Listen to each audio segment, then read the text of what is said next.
चकबंदी, जी हाँ, कंसोलिडेशन के ऊपर बात कर रहे हैं। इसका सीधा सीधा अर्थ क्या होता है, तो ये हम इस विषय को आज बताएंगे। वीडियो के अंत तक बने रहें। वीडियो को लाइक करके एक प्यारा सा कमेंट कर शेयर ज़रूर करें। तो साथियों, चकबंदी की सबसे पहली शर्त क्या होती है कि किसी एक किसान की जो अलग अलग स्थान पर भूमि खेतों की है, उसको एकत्रित करके एक ही स्थान पर लाना। जिस प्रकार से कि अभी मैं हूँ, आप मेरे पीछे की फील्ड देख पा रहे हैं। यहाँ पर अभी मेरा यहाँ पे नीचे है कहीं पे 2-3 नाली ज़मीन, यूनिट ज़मीन। एक टुकड़ा मेरा वहाँ पीछे बढ़ता है। उधर घरों के पीछे हमारे पैतृक जो घर हैं पूर्वजों के, उनके पीछे हमारे कुछ टुकड़े हैं। ऐसे मेरे इस वाले आप मेरे पीछे देख रहे हैं, इसमें थोड़ा सा कुछ टुकड़े हैं। फिर आप देखते हैं यहाँ पीछे, तो ऐसे ऊपर ऊपर पार्टीशन में जो है पहाड़ी क्षेत्रों में जो है खेत होते हैं। तो हमको जो है बहुत मुश्किल होती है किसानों को, तो खेत तक जाने में, खेती करने में पूर्वजों को भी बहुत मुश्किल होती थी। तो ये बाधाओं को ना सामना करना पड़े किसानों को, इसलिए ये कानून बनाया गया। तो इसके अंदर सबसे पहली प्राथमिकता क्या है कि जैसे अब मेरे को खेती करने के लिए एक साथ लैंड चाहिए, तभी मैं खेती कर पाऊँगा। और मजबूरन अगर मेरे को अगर खेती के लिए नई ज़मीन मिलेगी तो मैं फिर बेचूँगा। तो इसलिए अब मेरे को मिल जाए और तभी खेती हो सकती है। या कोई भी किसान है, मैं आपको एग्जांपल के लिए बता रहा हूँ, तो उसको एक ही जगह एकत्रित करके एक चेक बना के दे दिया जाता है। चलिए अब इसी विषय में नेक्स्ट इम्पॉर्टेंट टॉपिक पर बात करते हैं। तो दोस्तों, वीडियो को स्टार्ट करते हैं और आपको मैं भूमि स्तर पे, भूगोल लेवल पे थोड़ा सा इसको लाइव और प्रैक्टिकली इस वीडियो के माध्यम से समझाने की कोशिश करता हूँ कि किस प्रकार से चकबंदी में भूमि को एक जगह एकत्रित किया जाता है। तो साथियों, चकबंदी ना करवाने के सबसे बड़े नुकसान क्या होते हैं और क्यों आपसी भूमि विवाद होते हैं, ये मैं आपको समझाता हूँ। जैसे कि आप मेरे पीछे की फील्ड देख रहे हैं, इस फील्ड में अब मैं चाहता हूँ कि ये सारा एक बड़ा लैंड जो है मेरे को फार्मिंग के लिए मिल जाए। कोई भी ऐसा XYZ, कोई भी, मैं आपको उदाहरण के लिए बता रहा हूँ। अब ये मेन रोड है, यहाँ से मुझे पानी पास में है, मेरा घर समीप है, तो घर से पास में खेती करेगा किसान। तो हम चाहेंगे कि हमें ऐसी भूमि मिले। लेकिन चकबंदी अगर नहीं हुई हुई है तो गोल खाते होने के कारण कुछ खातेदार क्या करना चाहेंगे कि भाई हमें बेचने के लिए चाहिए ये ज़मीन, क्योंकि कोई भी खरीदेगा, मेन रोड के पास खरीदेगा, और हमारे को अपना भवन निर्माण, नया मकान बनाना है, उसके लिए चाहिए। तो वहाँ पर क्या है, किसानों को मजबूर होकर लड़ाई झगड़ा करना पड़ जाता है, आपसी विवाद बढ़ते हैं। जैसे आप देखोगे कि ये हमारे किसी से खातेदार ने क्या किया है कि मेन रोड जो कटिंग हुई है उसके बाजू में माल फेंक रखा है। मंदिर है सामने, इधर ऊपर मंदिर है देवी माता का। अब ये मेन रोड आ गई, ठीक है, और ये सामने पूरा मेन रोड का कैप्चर करने की, पोजीशन लेने की तैयारी कर दी है।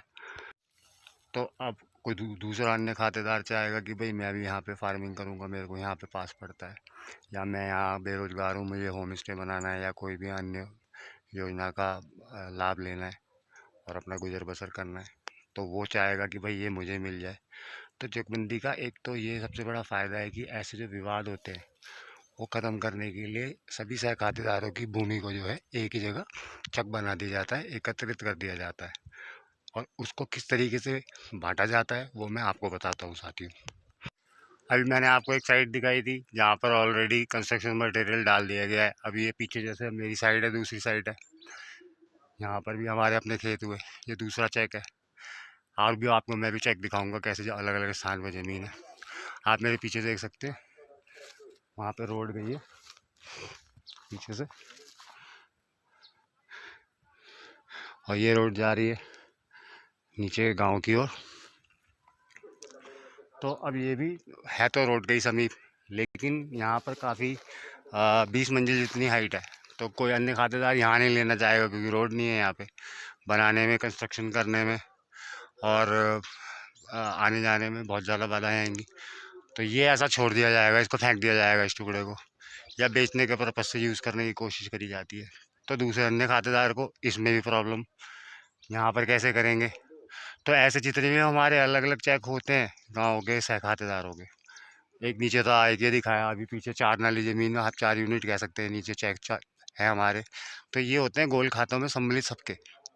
तो बढ़िया ज़मीन जो है सबको चाहिए, और बंजर और बेकार ज़मीन जो है इसको हर कोई जो चाहता है, जो कमज़ोर है या जो अकेला है, उसके नाम पे धक्का दे दिया जाए और बढ़िया बढ़िया माल जो है वो ले लिया जाए।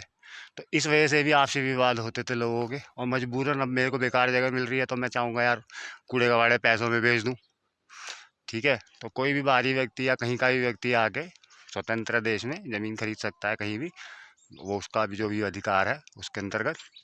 तो वो फिर चाहेगा कि वो भी खरीद ले और कम से कम पैसों में हम भी बेच दें, क्योंकि भाई यहाँ तो हम कुछ कर नहीं पाएंगे। ठीक है, बढ़िया बढ़िया ज़मीन तो कोई और ले लेगा। जो बाहुबली है जिसके रसूख हैं उसको बढ़िया ज़मीन मिल जाती थी, और पिछले रिकॉर्ड में जो हम केस स्टडी करें, और ऐसी बेकार ज़मीन जो होती थी वो कमज़ोर लोगों को परिवार के दे दी जाती थी। तो इसकी वजह से भूमि विवाद होते थे। अब इन नक्शों को कैसे एकत्रित करके देते हैं ये भी मैं आपको समझा देता हूँ इस वीडियो में। चकबंदी का सबसे बड़ा फ़ायदा ये होना शुरू हुआ, सबसे बड़ा लाभ ये है कि एक तो एक जगह आपको ऐसे एकत्रित होकर आपकी ज़मीन मिल जाती है, जितना भी खेत की भूमि है, जो भी आपके अधिकार बनते हैं, और इसमें सबको इक्वल मिल जाती है सहखातेदारों को। तो आपस में कोई मतभेद नहीं रहता।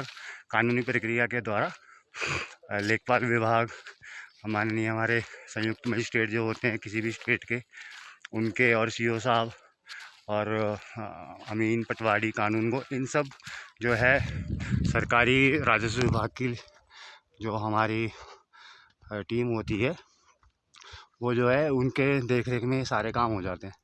तो सुरक्षित रूप से हो जाता है, गांव की जो है शांति व्यवस्था बनी रहती है।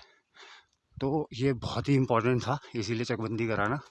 इस विषय को मैंने भी संज्ञान में लिया और शीघ्र ही इसके हम जो है कागजी कार्रवाई करने का मतलब प्रारंभ करेंगे। अभी फ़िलहाल इसके ऊपर थोड़ा सा हम लोग रिसर्च कर रहे हैं कि सारा प्रोसेस कैसे होना है और क्या है। चलिए मैं आपको आगे एक और इम्पोर्टेंट टॉपिक बताता हूँ, कैसे ज़मीनों को, नक्शों को एक जगह एकत्रित करते हैं। वीडियो के साथ में बने रहिए। ऐसे पूरा गांव नीचे तक होता है।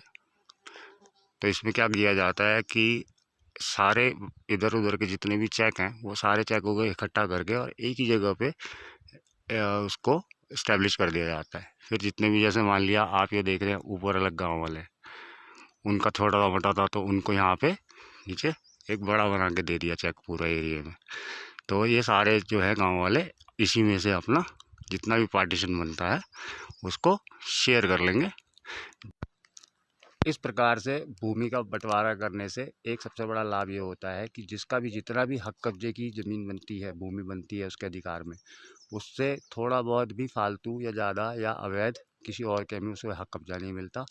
और इसमें ये नहीं होता कि किसी को नुकसान हो, किसी को गधेरों में ज़मीन दे दी जाए, या किसी को बहुत हाई फाई और अच्छी जगह पे मेन रोड के साथ, जैसे आप मेरे पीछे देख रहे हैं पूरा एकदम हाईवे रोड बना हुआ है। सोलिंग का काम होने वाला है अभी यहाँ जल्दी, उसके विषय में भी मैं आपको वीडियो बना के जल्दी डालूंगा। यहाँ पे डामरीकरण का कार्य होने वाला है। तो ऐसी अच्छी जगह पे और बुरी जगह पे, मतलब गधेरे बुरी जगह हो गए, बिल्कुल नीचे है, सूटेबल नहीं है ना बनाने के ना खेती के, और ये सूटेबल जगह है, यहाँ पे ट्रांसपोर्टेशन ईजी है, सब कुछ ईजी है। तो हर कोई चाहेगा कि उसको लाभार्थी वो इस भूमि का बन जाए, तो ये विवाद ना हो, इसलिए चकबंदी बहुत ज़रूरी है।